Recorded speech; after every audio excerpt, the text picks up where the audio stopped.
आमचं गाव माडप ठाकूरवाडी आहे.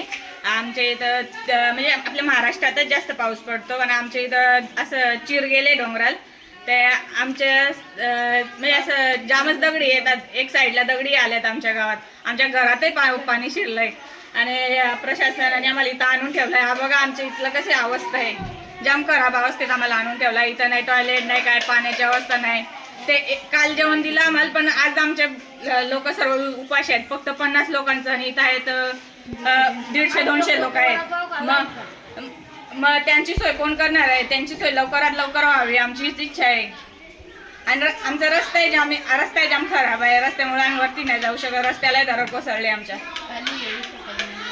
आम्ही घरातही राहू शकत नाही. आणि इथं जाम व्यवस्था बेकार आहे. इथं चांगली व्यवस्था द्या आमच्यासाठी. फक्त सोय नाही झाली आमची. आणि डर्डीची बुडाला घर आहे ते कोसळतो. जाम धक्का लागलाय. पाणी येतो निघला वरून. कुठं राहायचा? आणि काय पाजून आंघोळ्याला पाणी नाही काय नाही. टॉयलेट नाही काय नाही. कुठं राहायचं आम्ही? काहीच नाही. आंघोळ्याला काहीच नाही. पाण्याची सोय नाही. कायची नाही सोय. काचीच नाही. आजपर्यंत 4 वाजता देऊन चहा नाही पाणी नाही काय नाही. पाण्याची सोय पाणी पिया फक्त आणलेला खाली पाणी येडचा परत. आमचं दर्दीचे गोटल घर आहे. आला तर डायरेक्ट आमच्या घरावर कोसळत. जराही साईडला नाही. सगळ्यात कोसळत आमच्या. आम्हाला कालपासून इथं आणून ठेवलं आहे. इथं काय रात्रीची सोय झाली जेवायची. ते रूम होते ते पाण्या पावसाचं म्हणजे भिजतोय सगळा. त्याच्यात आम्हाला झोपायला पण नाही. नुसतं बसून राहायला. पाणी साचतोय त्याच्यात. आणि रात्रीचं झालं जेवण. सकाळी नाश्ता आला तो 11-12ला तो झाला. नंतर जेवण आला 50च माणसाचा आणि माणसं झाली जास्ती. मग जेवण पुरलं नाही आम्हाला. आणि मग आम्ही ते उपाशीच अजून आमचं काहीच इथं सोय नाही. लाईट नाही. शौचालय नाही. परत पाण्याची आता झाली व्यवस्था. पाणी आणलंय एवढंच. आणि परत आंघोळ्या कालपासून केलं नाही आम्ही. प्यायला पाणी पण मागून आणतात. मोजून ते आणि आणतात आणि आम्हाला बोलतात काय पाणी संपू नका. आता प्यायलाच संपवणार आहेत का आम्ही? काय त्याच्यात आंघोळी करणार आहेत का? काय नाही. आंघोळी ना काय नाही. मग तसेच आम्ही इथं येऊन राहिलो. सरपंचाने आम्हाला थोडंसं मार्गदर्शन केलं. थोडंसं आमची मदत केली. कालपासून होते रात्रीच्या 11 वाजेपर्यंत आणि सकाळी आले 10 वाजेपासून होते. ठाकूरवाडीवरती राहतो. काल पाऊस वारा जास्त झालेला. पण वरनं डोंगरात असे माती कोसळत आले म्हणून आम्ही पोरं बाळा घेऊन खाली पळालो. इथं खाली तर त्यांना समजलं का ठाकर खाली आली म्हणून आम्हाला इथं या वाडमध्ये आणून ठेवलाय. पाण्यात खड्यात आणून रात्र पोरं येंग घेऊन बसलेले. आम्ही झोपाय नाही जागा, बसाय जागा नाही. आम्ही कुठं राहायचा? मग आम्ही त्यांना बोललो आम्हाला इथं चांगली तर सोय करा. नाही तर आम्हाला कुठं तरी जागा द्या राहायला. बारीक कोला घेऊन कुठं राहायचे आम्ही इथं? नाहीतर आम्ही घरी जातो. मग गेल्यानंतर तुम्ही पैसे वाटायला लोकाला येणार. मग त्याचा फायदा काय होणार? हा इसळवाडी गाडी तसं आमचं पण गाव गाडायला बघतात. एवढं त्याला आम्ही सुचवून तरी ते आम्हाला काही सोय करत नाही. त्यांच्या आम्ही उन्हाळ्यापासून सरपंचाला पण सांगतोय आणि या रस्त्यामुळे पण आम्ही त्यांना सांगत बसलोय. पण कोणी आमचं कानावर घेत नाही. मग आम्ही करायचं काय? आम्ही ठाकरं असलो तरी आम्ही पण माणसाच आहोत. आम्ही काही ढोरं नाही ना. ढोरं असले तर ते पण त्यांना पण हे असतो जीवन असतो राहायचं कुठं. ते पण कोरड्याच जागा शोधतात.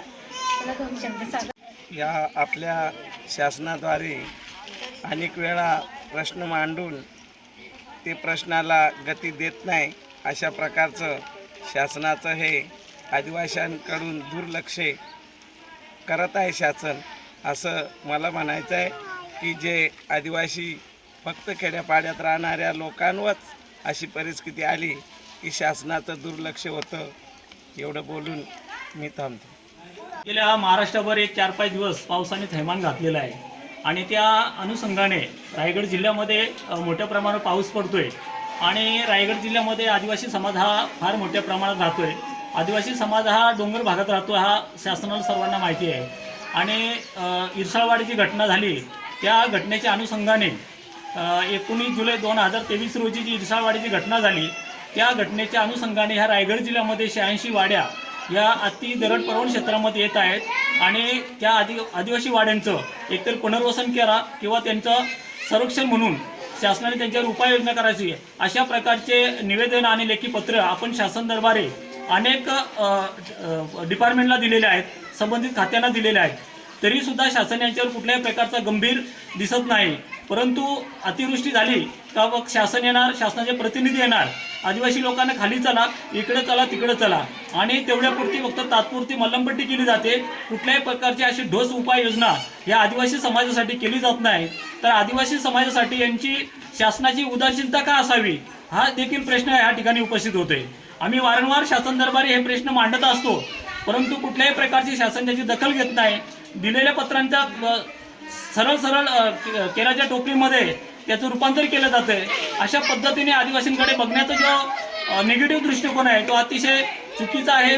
आज जी काय माडप ठाकूरवाडीची काय घटना घडलेली आहे त्या घटनेसंदर्भात मी संबंधित प्रशासनाला वारंवार त्यांचे व्हिडिओ, त्यांचे फोटो त्यांना टाकलेले आहेत, त्यांना कळवलेलं आहे. आणि असं असताना सुद्धा माडप ठाकूरवाडीची जी काय लोक आणलेले आहेत अक्षरशः म्हणजे असे जंगलात आणून टाकलेले आहेत. गुरांचा गोठा जरी चांगल्या पद्धतीने असतो अशा पद्धतीची ह्या ठिकाणी व्यवस्था आहे. ज्या ठिकाणी महिला मोठ्या प्रमाणावर आहेत, महिलांना इथं कुठल्याही प्रकारचं शौचालय नाही, त्यांची सगळं कुचुंबना होते प्रत्येक गोष्टीत. इथं अतिशय घाणेरडा अशी अवस्था आहे. अशा ह्या परिस्थितीमध्ये आदिवासींना आणून ठेवलेला आहे. आदिवासी हा माणूस नाही का? तर आदिवासींना जर अशा पद्धतीची वागणूक जर शासन देत असेल तर निश्चितच आम्ही आदिवासी समाजामार्फत आम्ही त्याचा जाहीर निषेध करतो आणि शासनाला ह्या माध्यमातून आम्ही जर या माडप ठाकूरवाडीची कालपासून आलेल्या लोकांना, महिलांना आंघोळीची व्यवस्था नाही, त्यांना शौचालयाची व्यवस्था नाही, त्यांना जेवणाची व्यवस्था नाही, अशा परिस्थिती या लोकांना इथं आणून ठेवलेलं आहे ते अतिशय निंदनीय आहे. तर प्रशासन याच्यावर लक्ष देऊन आमच्या एकतर लोकांची व्यवस्था चांगल्या पद्धतीने करा. माणूस म्हणून त्यांना जगायचा हक्क द्या, माणूस म्हणून त्यांना वागणूक द्या. अशा पद्धतीने वागणूक दिली तरच या लोक या ठिकाणी ठेवतील. या ठिकाणी बरेच लोक येऊन नाराज झालेले आहेत, पुन्हा आपल्या गावाकडे निघालेले आहेत. लोकांचं म्हणणं एकच आहे का उपाशी मारण्यापेक्षा खाऊन आम्ही जागेवर मेलेलं आम्हाला परवडेल, अशा लोकांच्या प्रतिक्रिया या ठिकाणी येत आहेत. आणि प्रशासन मात्र कुठल्याही प्रकारचं या ठिकाणी गांभीर्य दिसत नाही आणि म्हणून प्रशासनाने याकडे लक्ष देणं गरजेचं आहे. आज खरोखरच महाराष्ट्र राज्याचं पावसाळी अधिवेशन चालू आहे आणि ह्या अधिवेशनामध्ये आम्हाला तर आमचा मायबाप म्हणून आम्ही आदिवासी विकास मंत्री यांच्याकडे पाहत असतो, परंतु आदिवासी विकास मंत्री सुद्धा आमच्या आदिवासींकडे कुठल्याही प्रकारचं लक्ष देत नाही. आज या सगळ्यात जास्ती जर खराब जीवन जगत असेल तो आदिवासी जगत आहे, परंतु शासनाने पाहिजे अशा कुठल्याही प्रकारच्या उपाययोजना आतापर्यंत केलेल्या दिसत नाही. आणि आजच्या ह्या घटनेच्या माध्यमातून मी शासनाला विनंती करतोय की आम्ही वारंवार आपल्या संबंधित खात्यांना 86 वाडे हा दरड प्रवण क्षेत्रामध्ये आहेत, त्याच्यावर काहीतरी ठोस उपाययोजना करावी. कारण दरवर्षी आमचा आदिवासी समाज इकडे तिकडे किती पळून पळणार आणि अशा पद्धतीने त्यांचे एकतर पुनर्वसन करावे किंवा ज्या दरड प्रवण क्षेत्रामध्ये जो भाग येतोय त्यांना काहीतरी संरक्षित करावे. अशा करून अशा पद्धतीने आमच्या आदिवासींना योग्य जगण्याचं काहीतरी साधन निर्माण करावं अशी मागणी मी या शासनाकडे करतो. हे पहा, मागच्या 3 दिवसामध्ये खालापूर तालुक्यामध्ये 400 mm पेक्षा जास्त पाऊस झालेला आहे. म्हणजे आभाळच वाटलेला आहे. अतिवृष्टी झाल्यामुळे पूर्ण तालुक्यामध्ये सर्वत्र नुकसान झालेलं आहे आणि जवळपास 5 ते 6 ठिकाणी छोट्या मोठ्या प्रमाणामध्ये दरड कोसळलेली आहे. त्यामध्ये मोठ्या ठाकूरवाडीला थोडंसं मोठ्या प्रमाणामध्ये दरड कोसळलेली आहे. तिथे साधारणतः 150 उंबरटे आहेत, म्हणजे घरं आहेत 150 आणि साधारणतः 400-450 लोकांची वस्ती आहे. आणि वस्तीच्या वरतीच एक आपण म्हणूया की खच पडलेली आहे, म्हणजे एक भेग पडलेली मोठी आणि तिथून हे लँडस्लाईड छोट्या प्रमाणात झालेलं आहे. मेजर नाही आहे, मोठं नाही आहे ते, काही म्हणजे वस्तीपर्यंत ते त्यातलं कुठलाही राडारोडा आलेला नाही, परंतु काही अंतरापर्यंत तो राडारोडा मोठ्या प्रमाणात आला.